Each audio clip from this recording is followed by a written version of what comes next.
Қызылша бұлай дәмді болады деп ойламадым. Сәлем достар, бүгін өте дәмді әрі пайдалы қызылша салатын дайындаймыз. Алдымен қызылшаны жуып, кастрөлге салып, су құйып, отқа қойып пісіріп аламыз.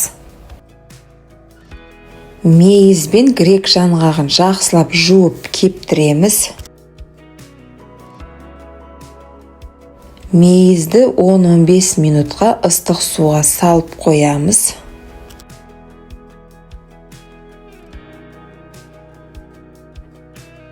Алма мен қызылшаны үккіштен өткіземіз.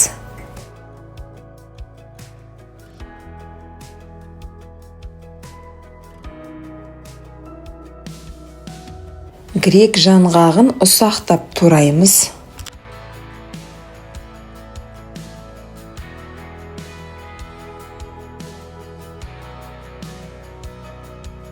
Ұсақталған грек жаңғағын және жұмсарған мейізді барлығын біріктіреміз де ыдысқа саламыз.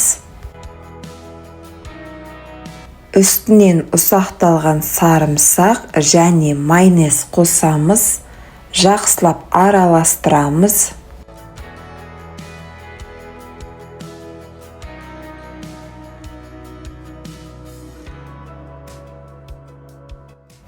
Көк пиязды жіңішкелеп тураймыз да салатымызға қосып, тағы араластырамыз.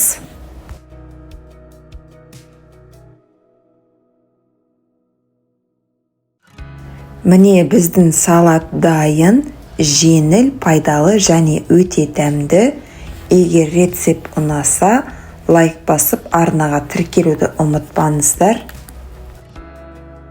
Сіздермен болған Ақгүл, келесі видеода кездескенше.